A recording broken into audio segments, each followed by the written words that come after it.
Hey, what's going on, guys? This is Broku, and welcome back to another shitty drama video. So yes, this is about V and J reviews again.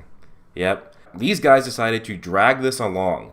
Remember how I said I was done making videos on them, unless if they made a video about me? Well, they made a video about me, and in fact, it was actually pretty slanderous. He is claiming that I stole a video from one of his subscribers. Wait, so isn't this interesting, guys, that instead of defending their precious chart, they commit a personal attack on me? How is that for logic? First, you claim that I'm going around stealing people's ideas. Talk to you guys about. We're not going to make any conclusions on this because we can't present enough evidence to make a conclusion, but we can give you guys some information that looks as if there is another YouTuber out there who has a decent sized channel, not massive, who actually is going around and stealing other individuals' ideas, and it just so happens he stole one of your ideas. What? Plural? No. In the video you say that I did it once, but in your opening statement you say, you make it seem like I'm doing it multiple times to multiple people. But don't worry, guys, I didn't do anything wrong. But if you are my true subscribers, and I'm sure that you will still believe me anyways, not because you are blind followers of me, but because you guys are realistic and I'm going to be honest. So my recent video, I thought I had done good and found a theory that nobody had talked about yet. And first, I'm going to play some clips for you guys and let you see their side of the story. But if you want to watch their full video, then link in the description. Somebody left a comment on our latest video, and it was an interesting comment, very good comment by Christian Janner, where he had basically come up with this idea that Goku possibly used Ultra Instinct in some sort of form far earlier on in the in Dragon Ball Super. In episode 5, when he fought Beerus at Super Saiyan 3, there was this interesting thing that Goku did where he reacted without even thinking to react, really. And it just so happened that about 3 to 4 hours later or so in that time slot, that another YouTuber who has this channel introduced that idea as his own. This YouTuber's name is Broku. This is the same individual who has presented many times lewd and disgusting videos about us. Although we do have disagreements with him, we have always remained level-headed, at least with our comments and our language, the way that we talk about things. We feel like that's important to remain like that. We're never going to stoop to the level. Even now, I'm going to be honest with you, it's kind of tough to see this happen and to try to remain level about it, but that's what we're going to do. So anyway, Broku is an individual that will come to our channel quite often. Not sure how he has the amount of time to do that. Even us dealing with our own channel, we just don't have the time to go over to other people's channels all the time. But on top of that, he will comb through the comments. He's left many comments to you guys. And even recently, he's left many comments. Here's one that we just posted up. It has 15 minutes ago on it, but by the time we're posting this, it wasn't 15 minutes ago. But it was a little earlier in the day, maybe an hour or two ago at this point. And so clearly he's an individual who goes through the comments, he goes through our videos, he looks at this stuff. And when Christian Janner posted this, just because you did it in a level-headed manner doesn't mean it's okay. And just because I didn't have a level-headed manner didn't mean I was wrong. Don't get all freaked out about lewd and disgusting when it was a joke, especially since there are a lot of lewd moments in the anime that you cover, like this scene with Master Roshi or Goku slapping Bulma's pussy in Dragon Ball. You have no proof of this. This guy uses evidence that I go through the comments of his videos, but I go through the comments of one of his videos, the video where he made one about me. That one video. Oh, Vinny, I thought you were the king of context because your job is to teach context like you say, and you went to school to learn context, yet you are not providing any proper context in this situation. Lying and manipulating. All those comments were on one video, not videos. The one video about me. I wanted to get you to respond because I legit wanted you to respond to my actual points in my debunk video. Ones that are actual inconsistencies with your chart. You know, like what you said, if you disagree with the video, then comment. Well, I did that. But you never responded, and for some reason, when I went on a secondary channel, my comments never appeared on your channel. Deleting them sounds like a bit of confirmation bias. I want to say that after I posted the video, several people said in my comments that they had thought of the same idea themselves. And people actually did it in your comments as well of this video that I'm responding to. And then someone said that somebody else had already posted this theory. So what did I do? I pinned a comment saying that I wasn't the first one to come up with the theory, and I linked their video both in the pinned comments and in the description. This just shows that there is parallel thinking, and that just because somebody thinks of something doesn't mean that they are the first person to think of it. There's actually an example of this happening to me with my gaming channel. On my gaming channel, I play Fortnite, and I had the idea of a funny video of making a giant dick inside of the game. And I had already actually recorded the gameplay, and I didn't have the time to edit the video, add the commentary that I recorded for it, and actually go and edit the parts out, add in sound effects and all that funny stuff. But the next day, somebody had already uploaded a video on Fortnite with a giant dick, showing that there is actually parallel thinking in this world. The fact that this person uploaded their video months ago proves that I didn't take their idea, that it actually, or I didn't take Christian's idea, that it actually wasn't their idea in the first place. Before I even uploaded the video, I tried looking around YouTube, seeing if anyone else had used this theory, and I couldn't find it. Unfortunately, things like that do happen, but I fixed it. So there's not really anything I can do about it.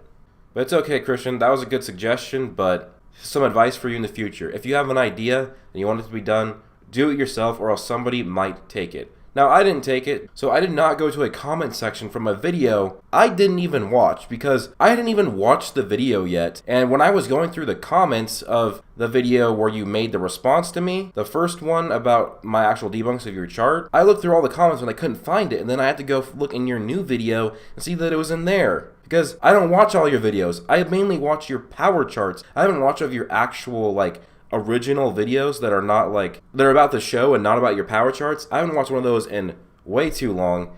I didn't steal somebody's idea that wasn't even theirs in the first place. But it is a very big coincidence that this was posted on our channel, and within a few hours, might I say, a very easily edited video was put out by Broku. Something that didn't take a long time. Guys, some of these videos, me and Joe and I, we could turn around a video in an hour if we want. It's not hard. We could put a bunch of pics on it, get good audio. We could cut it up. It would be really good video even within an hour. It's not hard. It doesn't take weeks of thought. And he presented it as if it's his own idea. Even on his video, he actually said, I'm glad that I went through these fights again and I saw this. It just so coincidentally he went through the fights again and saw this. It's almost as if he was trying to cover himself. So you were saying that I easily could have just seen the comment and then uploaded it hours later. Do you know how much time I would have had to do this? I really would not have a lot, and it would be really cutting it close. I would have to have watched the episode to make sure that this dude was even right about what he was saying, find a clip from the episode, script my video, record the commentary, edit the commentary, edit the video, render all of that, rewatch the video to make sure that there was no mistakes. Now, is it possible that I could have theoretically uploaded this video in time? It kind of is, but it kind of isn't, because my computer actually renders my videos pretty slow. Dude, if you could understand my context, then you'd know that I would have recently watched those fights, because I rewatched those episodes in preparation for the debunk number 2 on you, because it was in reference to that fight. I went back and watched every single fight between Goku and Beerus, yes, even the one where he was a Super Saiyan 3 against Beerus. After seeing this scene once again, after now knowing what Ultra Instinct is, I was intrigued about it, and that is when my development for this theory began. You can claim I didn't watch it, but I did, and you have literally no proof. Personally, I find it kind of strange that he's able to analyze this fight this way when he struggled to recently analyze the fight between Beerus and Goku correctly, which is probably and arguably the most important fight and battle so far in Dragon Ball Super. It was the battle where Goku went God for the first time. And he struggled to analyze that correctly, saying that Beerus could have weakened, yes, he said may have weakened the attack, but he may not have weakened the attack. There is no may. He didn't may. He did not weaken the attack. He actually made it stronger. There's no argument for that. The attack became bigger 2 times. Now you can say, well, just because it became bigger, that doesn't mean it became stronger. So if Beerus weakened the attack, then why couldn't Super Saiyan Goku handle the attack? Super Saiyan Goku could not handle it. If it was beyond his ability to handle it, must have been more powerful than Goku at the Super Saiyan level. And then when Goku went base, that would have been the only opportunity then at that point for Beerus to weaken the attack so that Goku could nullify it. So not only did he not weaken it, but if he did weaken it, he would have had to have weakened it within the seconds that Goku went back to base and then nullified it, which is ridiculous. Beerus didn't make this fuse Kamehameha wave and his energy orb 2 times bigger, throw it at Super Saiyan Goku. Super Saiyan Goku couldn't handle it, and then within the seconds he went down to base form, Beerus decided, I'm going to make it weaker now. That was his analysis when he says he may have weakened it. In addition, he used another example where he said, well, maybe Goku got stronger. That is equally as weak of an analysis because Goku would have had to get stronger in that same exact moment. Remember, Super Saiyan Goku couldn't handle it. It was too powerful for him. So when Goku fell out of Super Saiyan form into base form, according to reviewers like him, they would think he would get 50 times weaker at that moment. So within seconds, going into a form that is 50 times weaker, he would have had to have gotten stronger at that moment. Both of those are unbelievably weak in their analysis of one of the most important fights, but we're to believe that he went back and picked up on this minute sort of hidden gem in Dragon Ball Super because he just happened to go back and watch these fights again that just happened to be a few hours after somebody posted on our channel this exact situation on a channel that Broku does go to, and he does comb through the comments and he does comment back on these comments. We know that he's here. He spends an incredible amount of time on it. You will never see. Spends an incredible amount of time on it. You will never see. Spends an incredible amount of time on it. You will never see. Spends an incredible amount of time on it. You will never see. Dude, you literally took my minor points and took them out of context and tried to make me look stupid. Now, you're going to talk about me saying I don't understand these fights, so how could I understand this fight? And you keep talking about my points in my video where I said I used the Beerus weakened his attack on Goku. That was a very minor point, and it's a very, very low possibility, but it's still possible, and it wasn't my main point. And the fact that you are still attacking this point instead of actually attacking my main point shows that you have no idea how to defend your chart. You won't even do it in the comment section, so maybe you should actually try. If you really cared about your chart and you really put all this work into it, maybe put a little bit of effort into defending it as well. Anyways, Beerus showed that he can manipulate the power of his Ki Blasts after he throws it.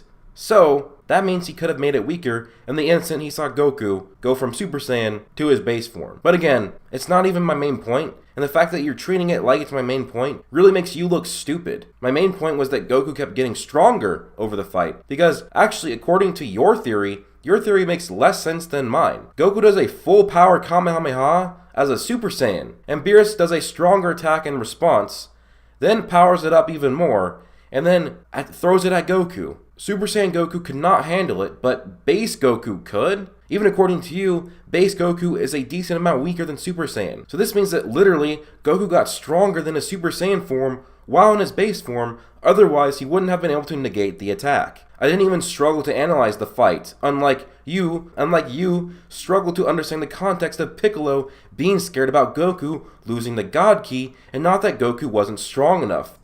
This is coming from the guy who also thinks that Goku, during the Battle of the Gods, as a Super Saiyan God, could have used Kaioken with that. Here's a clip of him saying that in his video. If he just used Kaioken times 2, he could have still done that in Battle of the Gods. That's why I use this example to show that the multiplier doesn't even work for Battle of the Gods. So even if you want to go with the argument that Toriyama never knew that Super was going to occur, it doesn't matter. The linear chart, the linear idea doesn't work in Battle of the Gods anyway. How is my analysis of this bad, but yours is good?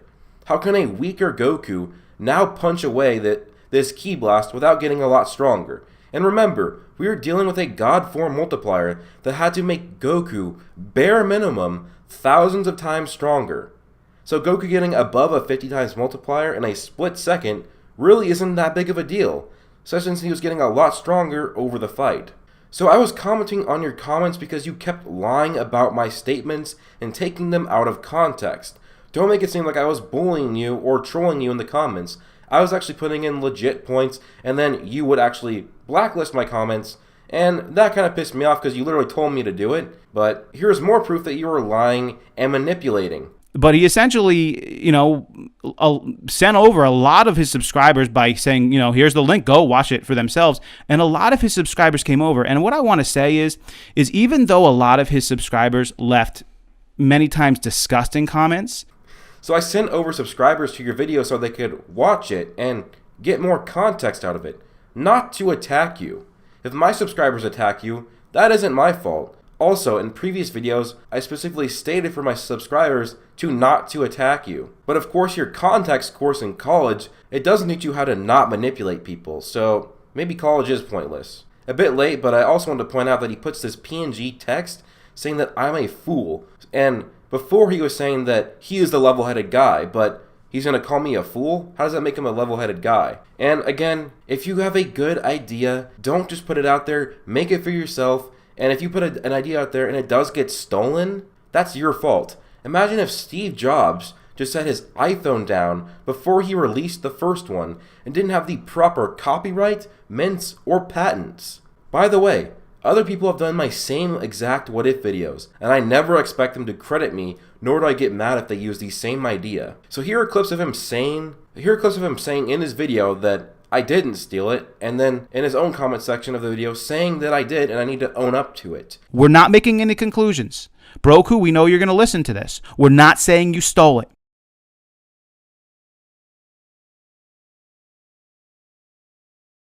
Well, that just shows he's lying and manipulating, because in the video he's saying, oh, we're not saying that it's a proven fact, we're just accusing you of it. But in the comment section, he's actually saying that I did it. This shows that he is lying and manipulating, because he is saying something in his video that he doesn't actually believe. And also, the way he titles the video, breaking news, and then how he actually introduces me as, oh, there's this guy going around stealing people's videos using plural, making people think that I'm doing this to multiple people, shows that you are in fact a piece of shit. And also, I do want to mention that a lot of your subscribers come to my videos and say that I'm using you for views and they're talking shit to me, but am I supposed to blame that on you, or am I supposed to blame that on the subscribers? Because it seems like you are blaming the subscribers on me. So how hypocritical does that make you look? So a lot of them have done this, but I'm not calling them out for it on YouTube. Again, to you guys saying that I'm making these debunk videos on VNJ for the views and for the money, either you haven't taken a look at my channel or you're brain dead. Most of my videos are not debunk videos, and I can get way more views off of my what if videos, and therefore way more money. So that just disproves that I'm doing this for the views. Also, I'm not digging you guys, but I have 31,000 subscribers, and VNJ have 6,000 subscribers. So it's actually more likely that they are benefiting from this more than I am. And you brag about being so kind and level-headed, yet you clickbait. You call me unethical for using fair use. You don't respond to my points and use my lesser points and take them out of context to make me look dumb. And then you call me a fool for stealing an idea. What? You're so kind? Yeah, I don't think so. Even if you did post this theory, everybody else would be posting it as well, because that's what happens. Remember the water tank theory? Everybody was posting about that. And so no, Christian did not post it first. He just simply didn't. You guys are full of yourselves, and people are not sifting through your comments, stealing your ideas. Okay guys, so if you haven't really updated on the story, I'm going to just tell you guys the full entire story real quick. So it all started when VNJ made a clickbait video saying Toriyama approved for their chart. That is what jump-started their channel in the first place and sort of blew them up. Then they made a second chart which improved on a lot of the errors and inconsistencies in the first chart, yet they still put Toriyama approved in the title. So I did a debunk video on the second one because I thought it was clickbait, and since it was blowing up, a lot of people were being fooled, and it had many errors in it itself. So then I made this debunk video, and I was being respectful the entire time. It was just showing how their chart worked, or I guess how it didn't work. I then went and commented on their video saying that they should change the title of the video because they put Toriyama approved inside of the title. Instead of defending their precious chart or admitting what they were doing was wrong, they attack me. They call me unethical for using clips of their video, even though that falls under fair use. Also, they called me the clickbaiter. So naturally, I was pissed off for how they handled the situation. They never changed the title, they called me the clickbaiter. So when I made my second debunk video on their 2 editions of Kefla and Oniraza, as well as the debunk on them using the Super Saiyan multipliers completely wrong, yeah, I was a bit heated because they attacked me personally. They committed ad hominem. I called them liars and manipulators, but at least I had proof that they were manipulating their chart, because they say that they did manipulate their numbers just so their chart worked, and yet they are accusing me of this with no evidence, even though I had evidence of them being the manipulators. The fact of the matter is that Goku gets stronger when he fights. Yeah, a lot of you guys were talking about that Goku needs to build up power over time, and we take your guys' suggestions and we try to figure out maybe the best way to put them in the chart. So in this case, we decided, okay, Goku does get stronger over time. How much stronger should he get? We have to sort of calculate and figure it out to make sure that it works with a chart, to make sure that it works with a chart, to make sure that it works with a chart. And this is where we feel comfortable at with these numbers that you're seeing here. And we went with 40. We're comfortable letting you guys know, did we pick 40 because it works with the scaling? Yeah. After my second debunk video, they came out with the video that attacked a combination of my minor points. And they actually took my points out of context and tried to make me look stupid and say that I don't understand the fight or the anime. And so I made my heated response because instead of properly defending their chart, they didn't really do anything except try and make me look dumb. So I made that response, and of course, I was a bit heated because they're taking things out of context. They then used my heated moments to make me look bad in their newest video, claiming I am stealing people's videos ideas. He talks about my biased supporters going into the comments and defending me. I guess he says that in the comments. But you say breaking news in the title showing that you are running this as a news story. Yet, you are completely biased because of our situation here. And just because someone has a bias doesn't mean you just call them out for that in an argument. That is a logical fallacy. In an argument, bias is always present. So, this is the story. They made clickbait videos, I made a respectful debunk. And then, it is V and J who, instead of defending their chart or admit that they were wrong, called me the clickbaiter and called me unethical, trying to attack my character because they can't defend their charts. And I just saw people saying that I can't bring up their chart in this video for defending myself, but if it's in their video when they mention the story and they talk about their chart and the previous videos on me, how I can't understand the anime, and we already have beef because he obviously doesn't like me making debunks on his chart, so yes, I can bring it up. So that, guys, is my response to these slanderous claims from the scumbags VJJ reviews. So, again, showing you how they are lying and manipulating you guys to try and make me look bad, because they are not smart enough to defend their own chart, so they have to go find something and make an ad hominem attack on me, thinking that I am stealing other people's ideas. So, anyways, guys, comment down below, tell me your thoughts, and leave a like, subscribe, peace out.